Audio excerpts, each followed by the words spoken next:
Hello, नमस्कार दोस्तों, आप सभी का स्वागत है एक बार फिर से आपके अपने यूट्यूब चैनल पर। दोस्तों आज हम इस वीडियो में हम पार्ट 8 करने वाले हैं रीजनिंग का। और आपने अभी तक हमारे पिछले पार्टों को नहीं देखा है तो प्लीज़ कृपया करके पिछले पार्टों को ज़रूर देखिएगा दोस्तों। और इस वीडियो में हम 10 इंपॉर्टेंट क्वेश्चन करने वाले हैं जो किसी न किसी एग्ज़ाम में ज़रूर पूछे गए हैं दोस्तों। और क्या है, आगामी परीक्षा में पूछने के चांसेस ज़्यादा है दोस्तों। ठीक है। और हम इस वीडियो में आपको बिल्कुल ही शॉर्ट तरीके से ही रीजनिंग को करवाने वाले हैं और हम पार्ट वाइज आपको रीजनिंग करवाएंगे, पूरी की पूरी कंप्लीट रीजनिंग करवाएंगे दोस्तों। ठीक है। और ये एसएससी जीडी और यूपी पुलिस के लिए बहुत ही महत्वपूर्ण क्लास रहने वाली है दोस्तों, जो कि हमारी अभी परीक्षा है वो आने वाली है। ठीक है। और आपकी जो पशु परीक्षा है उसके लिए भी बहुत ही इंपॉर्टेंट क्लास है दोस्तों। ठीक है। आज जो हम क्वेश्चन करने वाले हैं उसमें 3 नंबर क्वेश्चन है वो इस तरीके से कुछ रहने वाला है, और 2 नंबर जो क्वेश्चन है वो इस तरीके से रहेगा, और 1 नंबर जो क्वेश्चन है वो इस तरीके से रहने वाला है दोस्तों। अगर आपने हमारे चैनल को सब्सक्राइब नहीं किया तो प्लीज़ सब्सक्राइब जरूर करें और बेल आइकन को प्रेस कर लें ताकि नोटिफिकेशन आपके पास पहुंचता रहे दोस्तों। और आप अपने दोस्तों के साथ शेयर जरूर करिएगा दोस्तों। और आपका जो भी आंसर हो या जो भी आप क्वेश्चन कर पाओ या फिर क्या है आपका कोई भी डाउट हो तो वो हमें कमेंट बॉक्स में ज़रूर लिखिएगा। और आप क्या है हमारे टेलीग्राम ग्रुप से जुड़ना चाहते हैं तो आप क्या है डिस्क्रिप्शन में जाके आप लिंक ज्वाइन कर सकते हैं और मुझे इंस्टाग्राम पर भी फॉलो कर सकते हैं दोस्तों, जिसका डिस्क्रिप्शन में लिंक दिया हुआ है। ठीक है। आगे करते हैं क्वेश्चन नंबर 1 को। क्वेश्चन नंबर 1 हमारा किस तरीके से दे रखा है दोस्तों। तो क्वेश्चन नंबर 1 हमें दे रखा है कि पोशाक है वो क्या है, दर्जी सिलाई करता है, दर्जी क्या है सिलता है। उसी तरीके से बढ़ई है वो क्या करता है दोस्तों। तो ठीक है, यानी बढ़ई का काम क्या होता है। तो क्या है, पोशाक दर्जी से संबंधित है, उसी तरीके से फर्नीचर है वो क्या है बढ़ई से संबंधित हो जाएगा दोस्तों। कुछ लोग यहाँ पे लकड़ी करके आते हैं लेकिन खुश हो जाते हैं और बाद में देखते हैं कि एक क्वेश्चन गलत हो गया है। तो लकड़ी इस क्वेश्चन का राइट आंसर नहीं होगा क्योंकि फर्नीचर होगा। फर्नीचर क्या है, बढ़ई का काम होता है। ठीक है। बढ़ई क्या करता है, फर्नीचर का काम करता है दोस्तों। ठीक है। आगे अगर हम बात करें 2 नंबर क्वेश्चन के बारे में, तो 2 नंबर जो क्वेश्चन है हमें वो किस तरीके से दे रखा है दोस्तों। 2 नंबर हमें दे रखा है कि पहले दे दिया 100, फिर अनुपात 121 दे दिया, और फिर समानुपात देखकर 144 दिया है। तो आगे क्वेश्चन मार्क पूछ रखा है।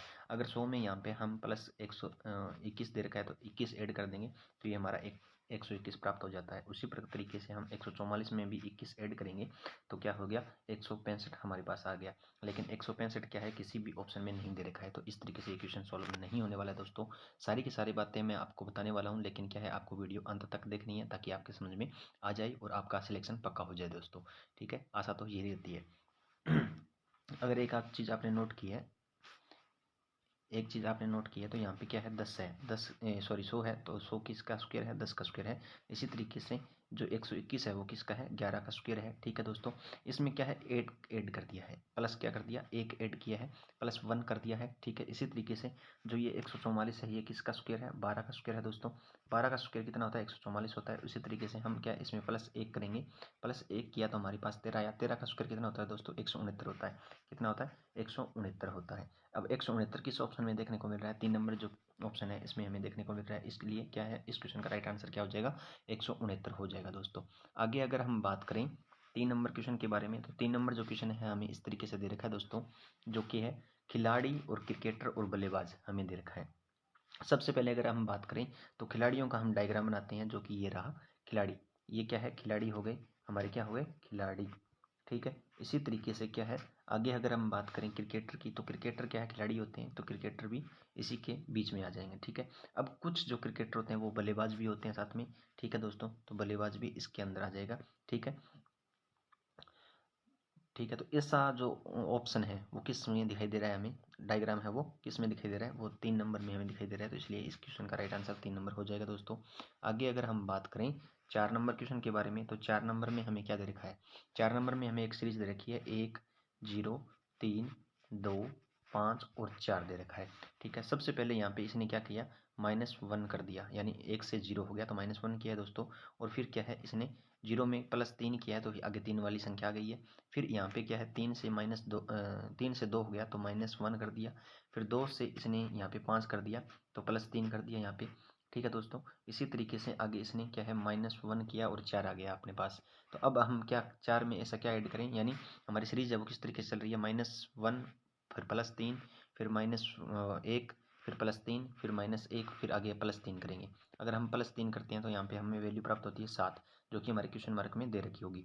ठीक है दोस्तों, तो हमारे ऑप्शन में क्या दे रखा है कि कौन से ऑप्शन में दे रखा है, तो डी ऑप्शन में हमें देखने को मिल रहा है दोस्तों कि 7 नंबर हमें दे रखा है। तो जो क्वेश्चन मार्क है उसकी वैल्यू क्या आएगी, 7 आएगी दोस्तों। ठीक है, जो कि ऑप्शन डी हमें दे रखा है। आगे अगर हम बात करें 5 नंबर क्वेश्चन के बारे में, तो 5 नंबर जो क्वेश्चन है हमारा किस तरीके से होगा दोस्तों। मैंने बताया था कि ए से लेकर के जेड तक आप नंबरिंग याद कर सकते हैं, ए और ये 26 हो गया। ठीक है, इसी तरीके से आप नंबरिंग याद कर सकते हैं दोस्तों। और अगर नंबरिंग याद होगी तो आप ऐसे क्वेश्चन होंगे उनको क्या है जल्द से जल्द और आसानी के साथ आप कर सकते हैं दोस्तों। ठीक है, तो अब क्या करेंगे हम, ए कितने नंबर पे आता है, 1 नंबर पे आता है। ठीक है, इसी तरीके से ए से 1 नंबर और जी कितने पे आ गया, 6 +6 किया, इसमें +6 किया तो जी कितने पे आता है, 7 पे आता है। ठीक है, ए 1 पे आता है। उसी तरीके से इसमें प्लस अगर हम 6 करें, 7 में प्लस से क्या कर दें, 6 कर दें, तो हमारे पास एम आता है, यानी 13 नंबर पे आता है एम।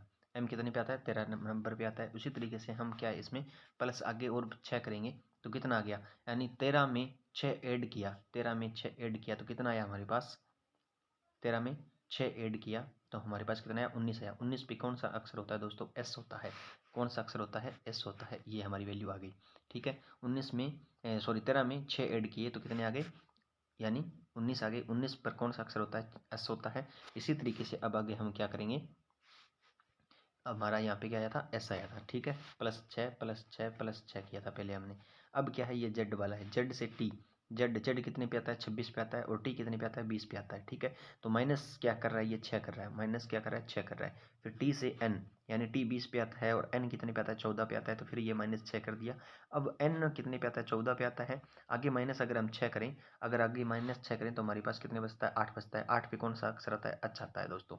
और एस और एच के कौन से ऑप्शन में देखने को मिल रहा है, वो हमें देखने मिल रहा है सी ऑप्शन में। कौन से ऑप्शन में, अब देखिए सी ऑप्शन में हमें देखने को मिल रहा है। तो इस क्वेश्चन का राइट आंसर क्या हो जाएगा, सी करेक्ट आंसर होगा दोस्तों।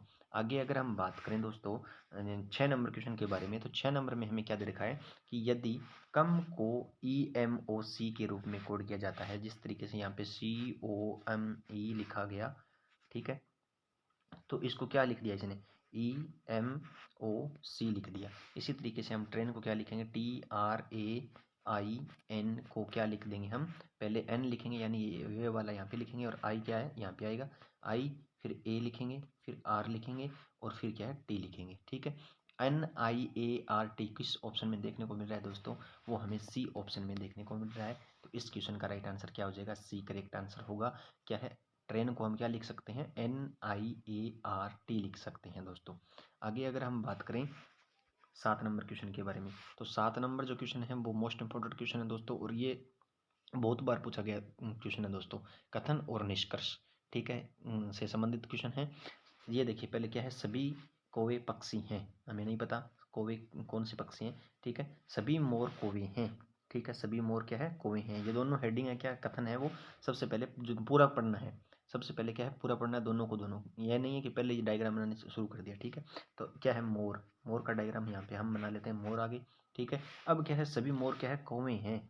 सभी जो मोर है वो क्या है, कौवे हैं, कौवे हैं। तो कौवे हम यहाँ पे लिख लेते हैं कि कौवे, ये डायग्राम हो गया। अब क्या है, ऊपर वाला देखिए, ऊपर वाला क्या लिख रखा है, सभी कौवे पक्षी हैं। सभी जो कौवे हैं वो पक्षियों के अंतर्गत आते हैं, तो ये पक्षी हो गए हमारे। ठीक है, अब इसने क्या बताया है, निष्कर्ष के अंदर क्या लिख रखा है कि सभी जो मोर है वो पक्षी है। ये जो मोर है ना, ये मोर है, बीच वाला मोर है, ये क्या है, पक्षियों के अंतर्गत आते हैं। तो ये तो हमारा क्या है, सही हो गया। पहला जो निष्कर्ष है वो सही है। आगे क्या है, दूसरा निष्कर्ष देखते हैं, सभी पक्षी मोर है। यानी ये जो पक्षियों का ये डायग्राम है, ये जो डायग्राम है ये क्या है, सभी पक्षी क्या है, मोर है। तो ये मोर के अंतर्गत नहीं आता है दोस्तों। किसके अंतर्गत आता है, ये किसी के अंतर्गत नहीं आता है। तो इसके अंदर क्या है, बीच में आगे ऊपर डायग्राम ही नहीं है, बीच में दे रखे हैं कौवा और मोर दे रखा है। ठीक है, तो क्या है, सभी पक्षी मोर नहीं हो सकते, लेकिन सभी मोर पक्षी हो सकते हैं दोस्तों। इसलिए हमारा निष्कर्ष क्या है, केवल एक निष्कर्ष निकलता है, केवल जो एक निष्कर्ष है वो निकलता है। 3 नंबर वाला राइट आंसर हो जाएगा दोस्तों। ठीक है, आगे अगर हम बात करें 8 नंबर क्वेश्चन के बारे में, 8 नंबर क्वेश्चन में क्या दे रखा है हमें कि कुछ समीकरण एक विशेष प्रणाली के आधार पर हल किए गए हैं, उसी आधार पर अनुत्तरित समीकरण का सही उत्तर ज्ञात कीजिए। अगर हमने यहाँ पे एक वैल्यू दिए रखी है 678 हमने देखें, तो इसमें क्या है, बराबर क्या दे रखा है, 366 दे रखा है दोस्तों। तो किस तरीके से हम कर सकते हैं, जैसे यहाँ पे 366 लगाना है, जिस तरीके से बराबर दे रखा है, तो यानी इसका आंसर क्या है, 366 आया हुआ है। तो 366 किस तरीके से लेके आए, अगर हम इसमें से माइनस कुछ करें, जैसे यहाँ पे 8 में से 2 गया और 7 में से 1 गया तो 6 आ गया, और इसी तरीके से यहाँ पे 6 में से 3 गया तो 3 आ गया, यानी 366 हो गया। 312 माइनस कर रहा है, इसी तरीके से 567 है, 567 है। 567 के अंदर क्या है, हम 312 माइनस करेंगे, 312 माइनस करेंगे, 7 में से 2 गया 5 बच गया, ठीक है। उसी तरीके से 6 में से 1 गया 5 बच गया, और 5 में से 3 गया तो 2 बच गया, ठीक है दोस्तों। इसी तरीके से अगर हम आगे हम जिक्र करें तो 9 4 6 9 4 6 9 और 4 6 है, इसको क्या करेंगे हम 312 माइनस करेंगे। 312 अगर माइनस किया, 6 में से 2 गया, कितने हो गए दोस्तों, तो 6 में से 2 गया तो 4 हो गया, 4 में से 1 गया 3 बच गया, और 9 में से 3 गया तो 6 बच गया, 634। 634 किस ऑप्शन में देखने को मिल रहा है, वो हमें 4 नंबर ऑप्शन में देखने को मिल रहा है, ठीक है। तो इसलिए इस क्वेश्चन का राइट आंसर क्या हो जाएगा, 4 हो जाएगा। आगे अगर हम बात करें 9 नंबर क्वेश्चन के बारे में, तो 9 नंबर क्वेश्चन है वो किस तरीके से हमें दे रखा है दोस्तों।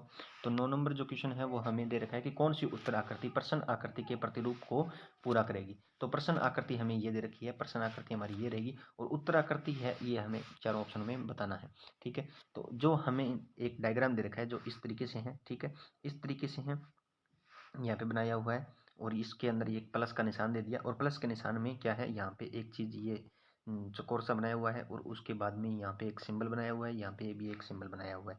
इस तरीके से यहाँ पर भी सिंबल है, यहाँ पर भी सिंबल है, और यहाँ पे एक चौकोर सा है, ठीक है। यहाँ पर भी एक चौकोर सा है, और यहाँ पर भी सिंबल है, और यहाँ पे भी सिंबल है, और यहाँ पर भी सिंबल है। तो इस तरीके से यहाँ पर भी सिंबल होगा, और यहाँ पर भी सिंबल होगा, और एक यहाँ पे चौकोर होगा। अब इस तरह का जो डायग्राम है, यानी इस तरीके का है केवल, और इस तरीके का डायग्राम पूछ रखा है हमें। तो इस तरीके का जो डायग्राम है वो कौन से ऑप्शन में देखने को मिल रहा है दोस्तों, तो वो 4 नंबर ऑप्शन में देखने को मिल रहा है। बाकी तीनों के अंदर देख लीजिए आप, यानी इसके अंदर सेम नहीं है। तो क्या है, 4 नंबर इस क्वेश्चन का राइट आंसर हो जाएगा दोस्तों। और आगे अगर हम बात करें 10 नंबर क्वेश्चन के बारे में, तो 10 नंबर जो क्वेश्चन है हमारा वो किस तरीके से है, यानी 5 मित्र P Q R S T एक पंक्ति में उत्तर दिशा की ओर मुख करके बैठे हैं। एस बैठा है टी और क्यू के बीच में, और क्यू आर के निकटतम बाईं ओर है, और पी है टी के निकटतम बाईं ओर, तो बीच में कौन बैठा है। अगर हम इस तरीके से एक लाइन खींचें, इस तरीके से एक लाइन खींचते हैं, तो यहाँ पे क्या है, दायां पक्ष होगा, और यहाँ पे क्या है, बायां पक्ष होगा, ठीक है। अगर बायां पक्ष इस तरीके से होगा, तो क्या है, उत्तर की तरफ मुंह करके बैठे हैं, तो उत्तर हमारा इस तरीके से होगा, ठीक है। तो उत्तर की तरफ क्या है, मुंह करके बैठे हैं। तो हम एक लाइन खींचते हैं, और यहाँ पे क्या दे रखा है, इसने क्या है, एस बैठा है टी और क्यू के बीच में। अगर हम टी को यहाँ पर बिठा लेते हैं, और क्या है, क्यू को यहाँ पे बिठा लेते हैं, क्यू को यहाँ पे बिठा लेते हैं, तो एस क्या है, इसके बीच में आएगा, तो एस यहाँ पे बैठा हुआ है दोस्तों, ठीक है। अब क्या दे रखा है इसने, क्यू आर के निकटतम बाईं ओर है। क्यू है वो क्या है, बाईं ओर है, ये बाईं ओर है, ठीक है। यहाँ पे बायां पक्ष और ये दायां पक्ष है, यानी आर के निकटतम बाईं ओर है क्यू। तो क्या है, ये आर दाईं पक्ष है, लास्ट के अंदर है, तो आर की क्या है, बाईं ओर क्या है, क्यू है, ठीक है। ये भी बात सही होगी। इसके बाद क्या है, पी है वो टी के निकटतम बाईं ओर है, जो पी है वो टी के निकटतम बाईं ओर है, ये पी है और ये टी क्या है, निकटतम बाईं ओर है, ठीक है। इस तरीके से क्या है, ये आंसर हो जाएगा। अब क्या पूछ रखा है इसने, इसने पूछ रखा है बीच में कौन बैठा है, तो बीच में कौन बैठा है, P T S Q R, तो एस बीच के अंदर बैठा हुआ है दोस्तों। तो इस क्वेश्चन का राइट आंसर क्या हो जाएगा, 1 नंबर वाला हो गया। अगर आपको ये वीडियो अच्छी लगी है तो प्लीज़ लाइक कमेंट शेयर जरूर करें, और हमारे चैनल पर नए हैं तो चैनल को सब्सक्राइब करें, और बेल आइकन को भी प्रेस कर लें, ताकि नोटिफिकेशन आपके पास पहुंचता रहे दोस्तों। मिलते हैं नेक्स्ट वीडियो में, तब तक के लिए धन्यवाद।